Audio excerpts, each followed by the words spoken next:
Hello gamers, welcome back. Do you know you can get specialization tomes that will grant your pawns different passive abilities in Dragon's Dogma 2? These abilities will allow you to find loot more easily, communicate with elves, or combine items into consumables as you go.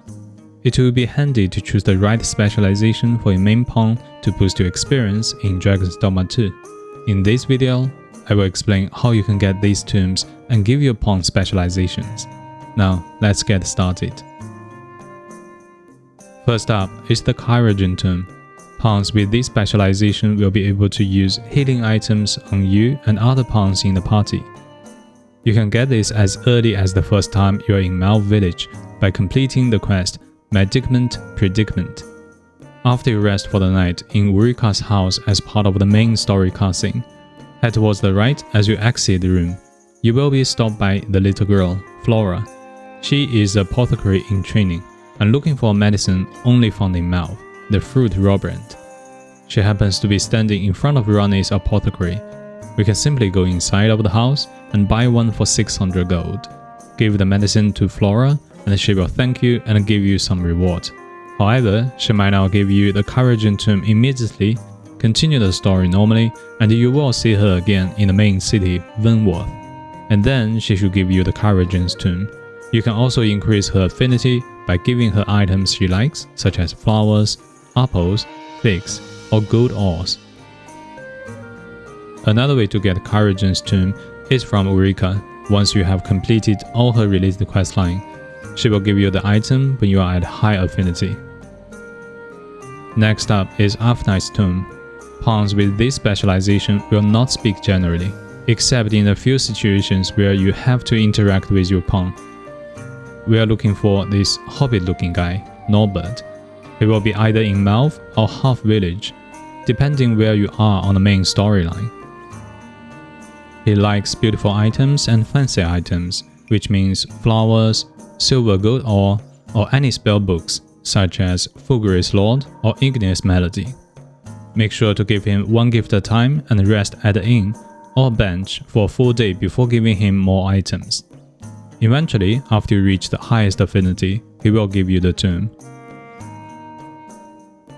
Alternatively, you can also get it from Eno. He will either be in Malv or Eni's house to the north of Malv. You should have seen him as part of the Mage's Mist quest. Remember, the number of gifts you have to give could vary. This one took me 7 items and 7 days to achieve, but it could be less or more for you. So, if you don't get it for the first few tries, go do something else and come back in a few days and try again. Now, next is Hawker's tome. This skill will allow you to use your pawn as a merchant at campsite. This is especially useful when you are overburdened and far away from town. You can get this by giving enough gifts to any traveling merchants. The one I chose is Ines. She can be found mostly in Half Village. She likes flowers, apples, figs, and gold ores. Same again, give her a gift, rest for a day, and give her more until she gives you the tome. Next 2 tomes, Logistician and Forager, can be acquired as part of the same quest. Logistician will combine materials into consumables automatically for you as you pick them up, and help you to manage your weight by moving items across inventories in the party. Forager will be able to mark out locations of the material you need on the map, and this is also based on your current equipment and what is needed to level them up, my personal favorite. To get them, you will need to first complete the Hill of History quest. You can get this quest at Gracious Hand to the east of Windworth. In front of the church, you will find Kendrick, the priest. He will ask you for money or food as donation to the poor. Give him both and he will give you the quest and ask you to find a kid named Malcolm. Once the conversation is over, you can walk around the area and look for any kids to talk to. They will give you the clues of where Malcolm could be. Eventually, Amy will mention something about him venturing into a vault. With this information, go back to talk to Kendrick and he will lead you to the entrance of the vault to look for Malcolm. Just follow him down and you should easily find Malcolm down in the crypt, which will conclude the quest. The same as before, if they didn't give you the tome immediately after the quest, go rest for a day and come back to the church.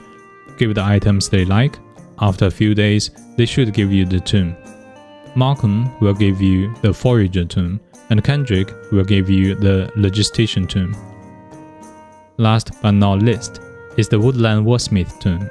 This will simply allow your pawn to be able to translate the Elven language. This is very important if you're doing any quest in the Elven village or upgrading your weapons with Elven smithy. The best person to get this is the innkeeper in Secret Arbor. Cog likes flowers, apples, figs, and gold ores. Give her one item at a time and rest on a bench just outside the inn. She should be able to offer you the tome in a few days.